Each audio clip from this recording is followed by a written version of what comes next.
So if Liverpool today launch a token, you won't buy me? I would definitely buy it. See? Yeah. So it makes so much sense, right? Hey guys, welcome to a brand new episode of the Chain Debrief podcast. In today's episode, we're going to be talking about the themes to look out for in 2022 in terms of like crypto themes, like not just general themes, right? And so the reason why we wanted to do this was for several reasons, but the first one was that several episodes ago, we talked about what are certain things that we look out for when we like ape into alphas, right? Or like new coins, what do we look into? And so Jackie mentioned that he looks at the team, like the people behind it, the market cap, but also the theme. The category, right? It's so complicated when you talk about team, but like the category that the coins belong to, right?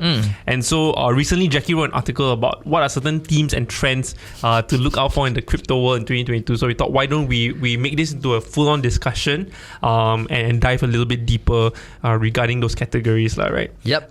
So I think when we look at themes, recently, I think in November, like the metaverse theme was quite a prominent one, right? Things like Sandbox, Decentraland, Engine kind of like were in the green when a lot of coins were going into the red, right?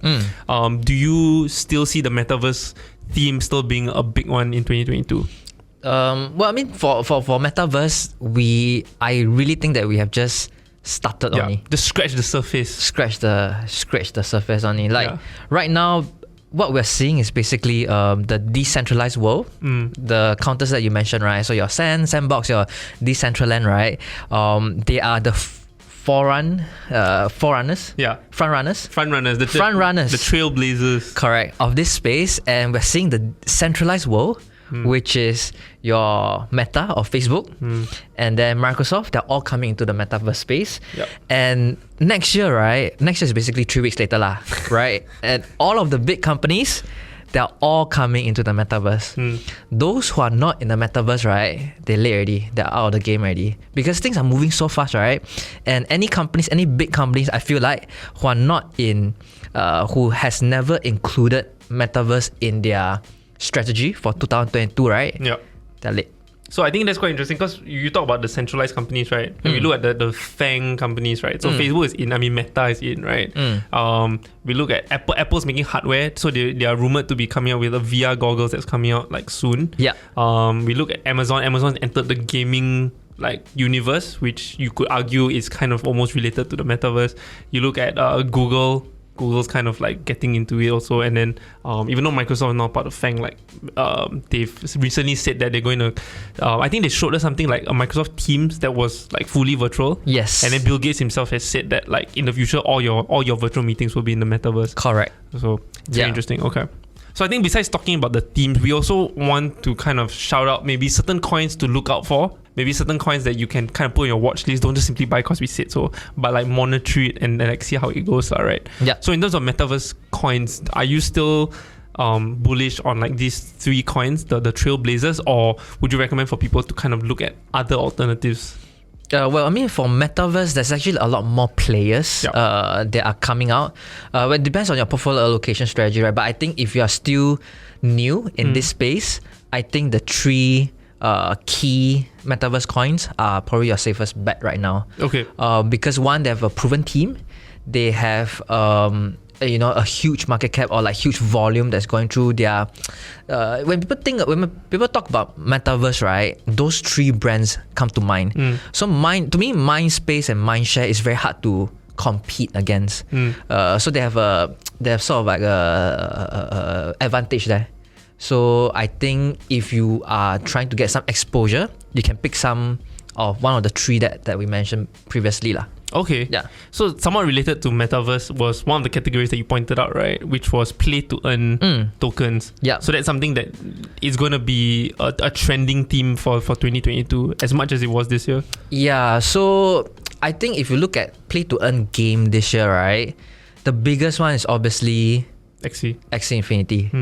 If you look at Axie Infinity, right, the game is horrible. It's so boring. It's very boring. With all due respect. All due respect, but it is boring, you know. Yeah. So what that sort of tells us, right, is that we're still very, very early. And what's going to happen? So recently, the article that I wrote is based on a report by Masari's founder, Ryan. Yep. So he published a 165-page report on themes you should look out for in 2022. And one of it is play to earn game. Play to earn game, what he envisioned is going to happen next year, right, is that he mentioned that next year what we're going to see is that we're going to have Web 2 companies, gaming companies, come into the space by acquiring smaller Web 3 companies. Okay. And merging them into like their part of their portfolio. And we're going to see this consolidation happen in the next 6 to 12 months. Yeah. And what that means is, for example, we would see companies like Activision Blizzard, for example. Who are the other gaming companies? EA, Ubisoft. All those companies. Ubisoft already came in already, right? Yeah. So they are going to announce big partnership. That's one. Acquisition, for example. And with that, right, I can envision all these popular gaming titles, right? They're going to launch something on the blockchain. They're going to launch something on the NFT space. Obviously, this is something that we should look out for. That's in terms of Web 2 companies and centralized company coming into the crypto space or blockchain space. In terms of gaming tokens or play to earn tokens, right? So there's a few that is quite interesting other than Axie Infinity. One of it is, so there's a few big play to earn game that is sort of blowing up right now in terms of the popularity, right? So one is your Orrery, one is your Ember Sword, for example. Okay. All of this have, they launch official teasers on the games and it looks very, very good. Wait, so they're not out yet? They're not out yet, so Okay. you can't play yet. Okay. I might be wrong, but you can't play yet. And in the next 6 to 12 months, I think people are going to start to be able to play all these games already. Yeah. And play to earn games, right, is going to be more popular. And it's going to look less like the basic Yes. Axie title. It's going to look more like a AAA kind of title. A AAA title, correct. Okay. Yeah. But speaking of which, so like Ubisoft came out to say that, hey, look, we're going to launch NFTs on the Tezos like blockchain. And actually, the NFT community was happy about it, but the bigger gaming community was so angry about it. Yeah. Like I think someone did so you still have there's a YouTube extension where you can still see how many dislikes a video gets, Yeah. right? Yeah. And then someone found that the announcement video, even though they had 1,000 likes, it had 33,000 dislikes. 33,000, wow. Just okay. because they announced that it was going to be NFT. Why? I feel like because gamers, it's not that they hate NFTs, but they are so tired of all these big like gaming companies, right? With like the whole microtransaction issue, because like all these companies are trying to find new ways to like extract money out of you after they sell you a game. Right. They sell you a game is like $70, right? Yeah. Then how do they earn more from you throughout? So they might sell cosmetics, they might sell you skins, they might sell you like trading cards, like packets that you open to like do more stuff, right? So all these microtransactions has been annoying a lot of gamers for a long time, and so I think what a lot of them see is that Ubisoft is not genuinely interested in NFTs. They're just trying to jump on the hype and Right. also find a new way To extract value. to extract value of their customers lah. Right. Yeah, and also like if you look at the NFT that they're launching, it's for an old game, and all they're doing is that they're selling helmets with numbers on it. So there's not really much beyond that. It really Right. feels like, hey, let's just jump on the hype kind of thing. Yeah. Yeah, Which could be the case though. it could just be a first trial, lor. Yeah. Yeah. Yeah, I think which is fine. I feel like gaming companies or even companies as a whole should try to dip their toes in blockchain technology, and I think that could be the case with Ubisoft lah. And I mean, they have to do something on the on NFT space, on the blockchain space, right? If not, their competitors are gonna jump on board already. Yeah. Right. Yeah. Yeah. I think what I foresee being a very successful play to earn game from like a AAA type of title is that it has to be game first, right? You create the best possible content, and then anything that's related to like crypto or NFT has to be like secondary, but a way for people to earn from that beyond that lah. So like for example, you got items or what people can sell, and then they can earn from that as much as they're earning from Axie now. Then I think that'll be fine. But as long as it doesn't seem as though the companies are just trying to extract more value from their users lah. Yeah, but I feel like what we're gonna see in the next 1 to 2 years in terms of gaming companies, right, is that users will not know that actually all of this stuff is powered by The blockchain. Yep. The user experience will still be the same. For example, let's say the most popular mobile game, MOBA, right? So League of Legends or what's that? MLBB.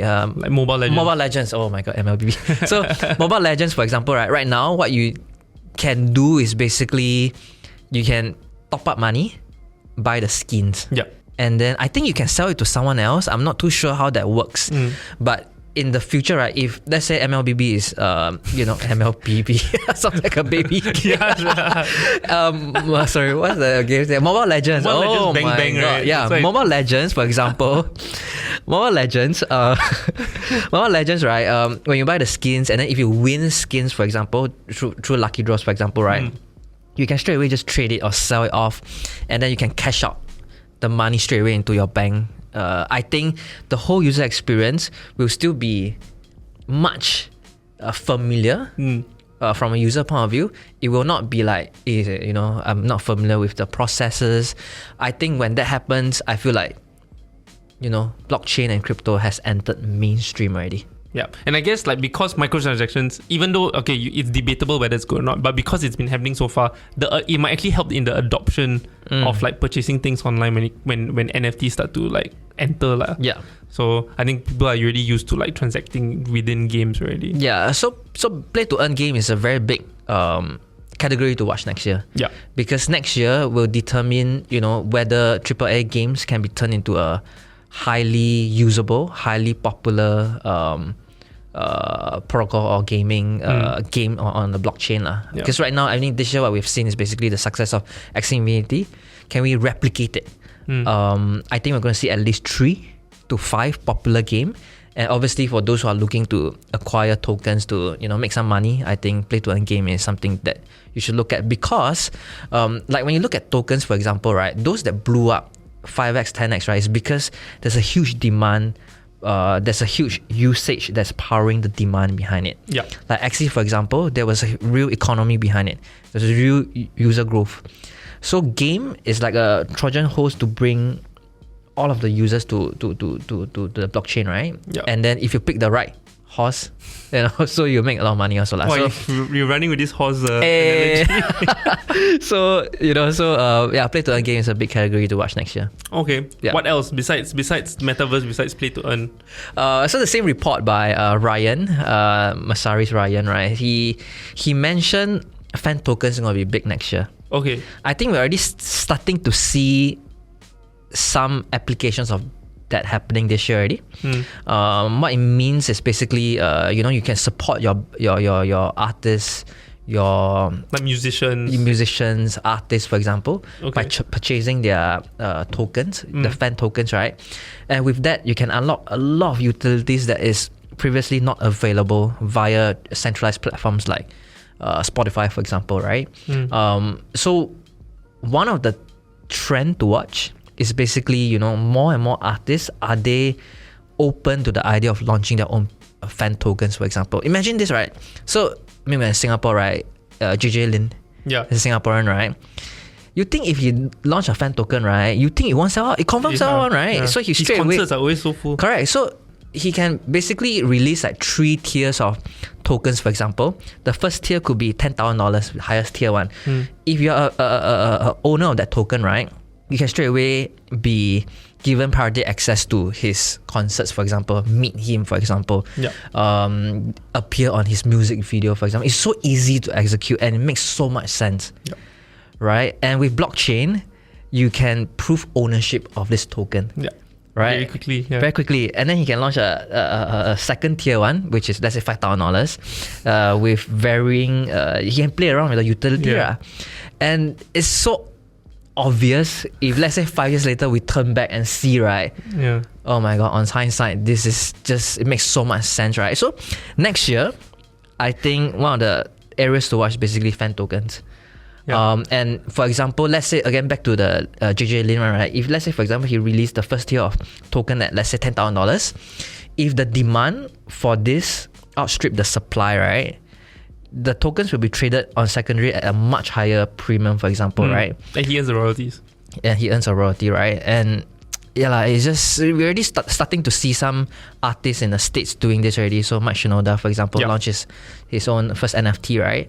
Then I think we're just scratching the surface of what we can do with fan tokens. It actually solves some real world problems. Because like I remember when Coldplay came, when Ed Sheeran came, I think J-Cho to some extent, like a lot of people that were the first to buy the tickets weren't actually real fans. They were the ones that trying to scalp and then sell for 2 times the price, 3 times the price. Yeah. Then the worst thing is that, like with Ed Sheeran, for example, a lot of his fans are super young kids who couldn't afford to buy the tickets because like some person wanted to go carousel and sell it for 3 times. And by having some tier where it's like, okay, I can own Ed Sheeran or Coldplay NFT, so that every time he comes to Singapore or what, right? Maybe I might have access, or maybe I get to have priority access to buy the tickets. Yeah. That makes so much sense because you reward real fans. Yeah, and it's not just limited to artists, for example, right? It could be soccer fan club. Yeah, fair enough. Right. So Liverpool.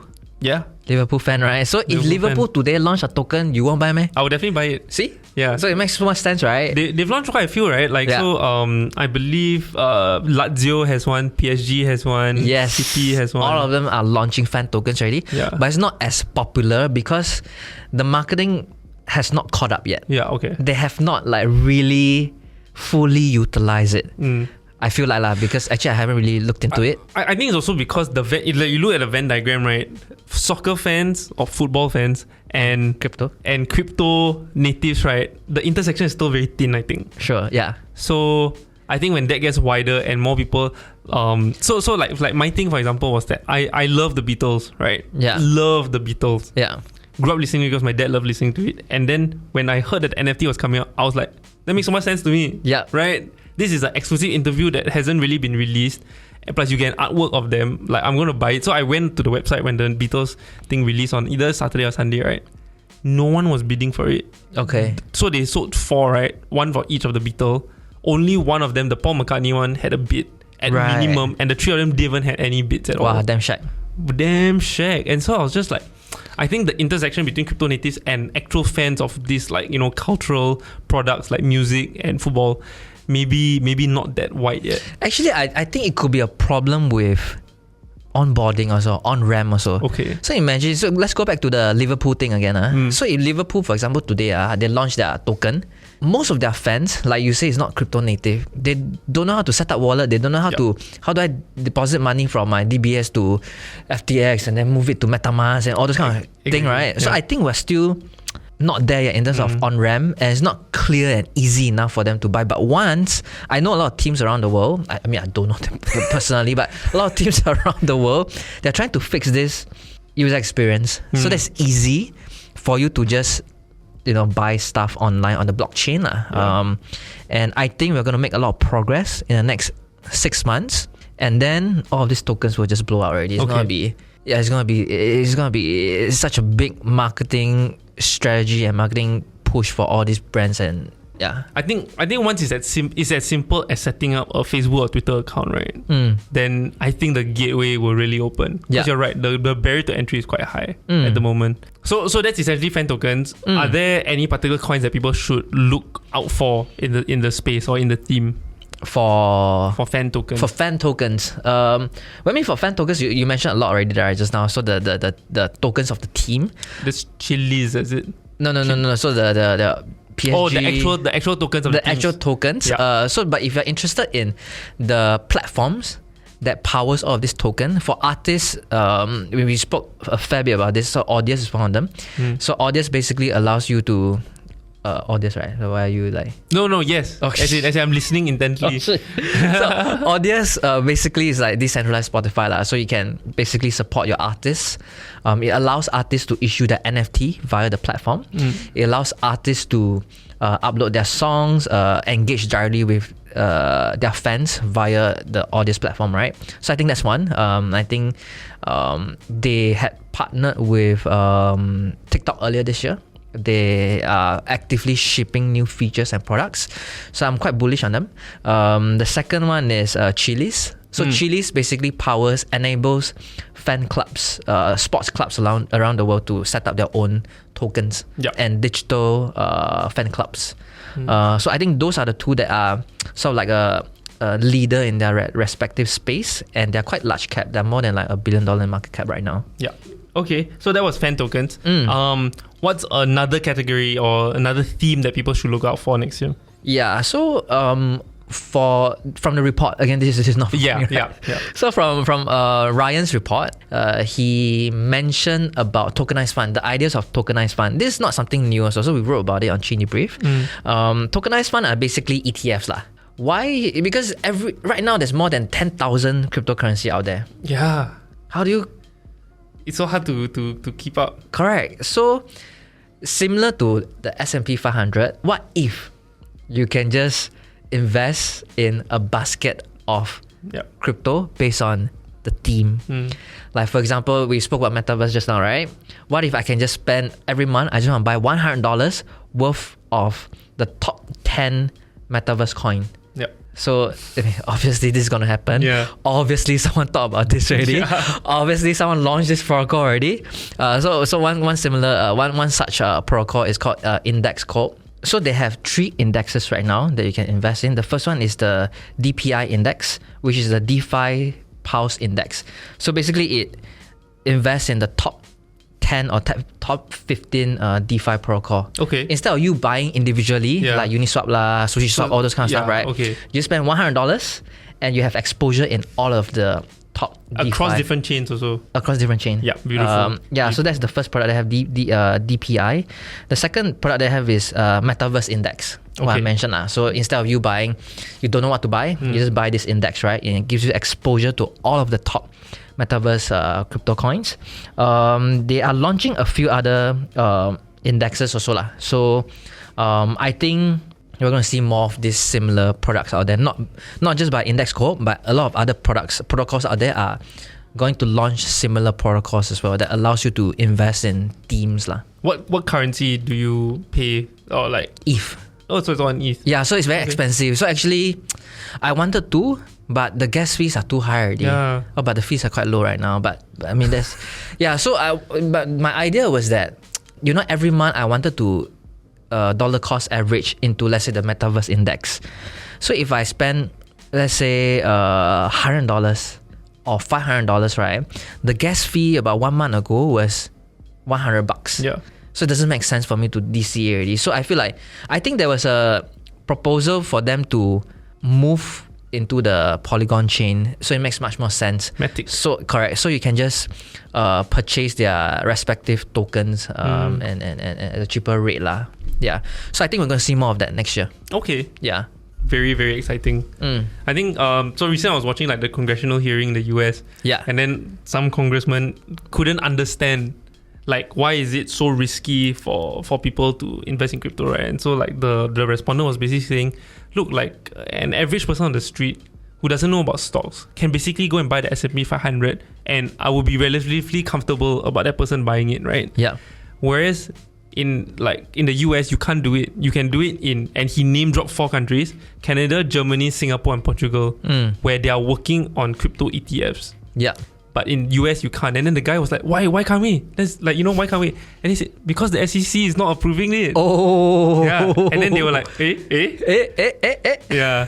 And so I think, hopefully they wake up the idea also and they start like seeing that light. But clearly there are so many different countries that have already seen the light, and Singapore is being one of them, to a varying degree lah. Yeah. And that's something that's exciting. So that's tokenized funds, basically ETFs in the crypto space. Yes. Okay, so I think we have time for maybe one more category or theme. Make it a super good one for everybody. What's the final theme that people should look out for in 2022? So another thing that stood out to me was basically NFT, but not just NFT, but NFT as an identity. Okay. What it means is, next year or the next 5 years, right? We're going to see a movement of education or companies leveraging on NFT to establish your identity. Okay. What I meant by that is basically, how right now, right, when you go to interview, you need to submit your resume. Yeah. Resume can be fake. Yes. Right? So in the future, right, what might happen is that your wallet, your digital wallet, or your NFT collection is basically your resume. Okay. It's like your LinkedIn lah. Your MetaMask wallet is your LinkedIn, which is proven. So so right now what you can do, for example, let's say there are a lot of people who are going for those LinkedIn courses, Google Ads certification, all this kind of stuff, right? Yeah. But how do you prove authenticity, right? So with blockchain, right, when you have attended a particular course, for example, or event, for example, you can actually collect tokens, attendance tokens, or even certification tokens, for example. Yeah. And all of these tokens are basically non-fungible tokens, which is NFT lah. It's verified. Correct. Yeah. So Can't fake it. if blockchain becomes mainstream, not if, when blockchain becomes mainstream, when blockchain becomes mainstream, right, I can envision, let's say someone who has a fresh graduate, right? Yeah. They apply a job, right? They can just send instead of sending their LinkedIn profile, they'll just send their address with all of the NFTs that shows their, let's say for example, it could be for example, attendance token or like certification token and whatnot. And this is non-fungible. This is basically, it is what it is lah. And NFT, what we have seen this year in 2021, right? We have just barely scratching the surface of NFT, which is right now we're just seeing like profile pictures, right? Once we spoke about music art utility as a fan token utility, for example, right? That's just one. Education and NFT as an identity or digital identity, right? I think that's going to change so many things. That's going to disrupt so much things that's happening in the next 2 to 5 years. Yeah. I think it's very interesting because like I think in the last 2-3 years or so, like there have been a lot of cases of people with like either fake diplomas or like diplomas from like very dodgy like universities and things like that. Yeah. And so this is clearly a problem. It's a real world problem that needs solving, which the blockchain technology can solve lah. Correct. And then what we also seen is that a lot of people are taking courses to upskill themselves when they're 30, they're 40. Industries are changing so quickly now that someone who is 40 years old with your life experience, there may not be a job for you in the next 10 years, right? Yeah. And so we've seen a lot of people like taking up like Udemy courses and things like that. And so then you can almost encourage people to like, what's the category? Learn and earn. In a sense lah, right? Yeah. By issuing these tokens for them to have at the end of the day. Yeah. So it's a very, very interesting space. Yeah, and it's just when you think about it, it makes so much sense also. That this is gonna happen and you can see it happening. And it's just NFT is just a very big category. And earlier this year when I spoke to someone, right, before I understood the power of NFT or the potential of NFT, right, I asked someone like, what's the biggest trend that you should look out for? One should look out for this year, 2021, right? So he told me NFT. Then I said, I'm so sorry, I don't understand NFT at all. It's just, why would someone pay $1,000, $10,000 for a JPEG? Yeah. And then you went and bought one. And I couldn't understand it. Right now, my understanding of it is still very limited to how I can, envision utility tied to JPEGs. Yeah. Because I haven't seen, music NFT yet. What's the application of that? That haven't happened yet. And my imagination is basically my limitation right now of the potential NFT, and we're just starting to we haven't started yet, to be completely honest. I think it was quite interesting, like two things that I've watched recently. So the first one was Gary Vee kind of explaining VeeFriends, right? And he made a lot of money from it. So I think like he mentioned like, hey look, I made like X million amount of money from VeeFriends. Half of it was actually from the initial sale. The other half, right, and it's half already at this point of time, right, purely from royalties, because people have been like trading all of it. And then after he said, and this was at the time of when he gave that interview, right, I only learned about NFTs 9 months ago. Yeah. And so like it's gotten to a stage where it doesn't matter whether you have no clue about it. You can learn. You can literally spend 24 hours or like 1 week just reading up on it, right? Yeah. And I think what you would see in terms of application would convince you about the future of it lah. Yeah. I think a lot of hate that NFTs get right now, and it's quite surprising, but it really gets quite a lot of hate, right? So like the PC Gamer article that I was reading about the whole Ubisoft explanation, right, started off the article by saying, so NFT is the most annoying trend on the internet today. Like the writer already has this like hate already towards it, right? Yeah. But I think it's because they don't see the full potential that's like available for it. Yeah. And then the second thing that I saw recently was Quentin Tarantino. this was before he was completely convinced about NFTs, and so he was talking to this crypto native and said, I don't get it. Like, I own posters of movies where I literally scan like somebody's poster, and I own the poster. Like, I can take a screenshot of Pulp Fiction and then I can literally just print it out myself. I still own that poster. What are you talking about? And then this guy is saying, yes, but what if that poster has matrix codes behind it, and that code, right, allows you to have dinner with Quentin Tarantino once a month, and this is a code that you cannot fake, and only one person owns it, and it's the person that owns the original poster. What about now? And Quentin Tarantino just said, okay, I'm convinced. I get it now. Yeah. And that was it, And so like someone like him who could, he's such a genius in his field and he's in the arts also. All it took was the fact that he didn't actually understand NFT. what was it all about. Yeah. Yeah. And so I think it's just about time, and I think 2022 seems ripe for that lah. So I agree with you completely. Yeah. Yeah. All the mainstream brands are coming in, and this will only accelerate the adoption of NFT. Like every brand is doing NFT right now. Yeah. Every brand. Adidas, Pepsi just a lot of hate for the Pepsi one. And all the comments from all the other brands. He's trying. They're trying. That's the thing. I think if brands are going into it, then you know that, because at the end of the day, they are like market perception is the most important thing for them, right? Because at the end of the day, it's about sales. And so that if they are jumping into it, then they clearly are seeing a trend. They are clearly, these big brands are paying big bucks to like agencies to give them reports, right? Over like, okay, what's everyone interested right now? Where is my market going to be in the next 5 years? So if they're jumping into it, they clearly see something that all of us, I guess me and you see, but maybe the rest of the world hasn't seen yet lah. Is there anything in particular, like any coins in particular that you might? No. NFT is so broad. NFT too broad already. We kind of touched upon something, and you talked about the resume, right? Which was about learn and earn like tokens. And is that kind of a space also that you kind of look at? No, so there are no particular tokens that are tied into the learn and earn space right now. It's more like platforms lah. So like, on CoinMarketCap, for example, on Coinbase, for example, they have a earn module. Yeah. It's more like a feature rather than a token that you should look out for lah. Okay. Yeah. And it's particularly for if you learn more about crypto on their platforms, then they give you a reward. But I feel like in the next 1 year, we're going to see more of such tokens. But right now, I don't think we have seen any yet. Okay. Yeah. Very interesting. We'll look out for more, I guess. Hey guys, thank you so much for watching this episode of the Chain Debrief podcast. We've got several communities that you can join. We've got one on Telegram. We also have a specific one for NFTs on Telegram. We also have a Discord. So, just there's links below. Go find out about them. Also, if you like what you watch, remember to drop us a like, a sub, and also hit that notification bell. We'll see you in the next one. Bye-bye.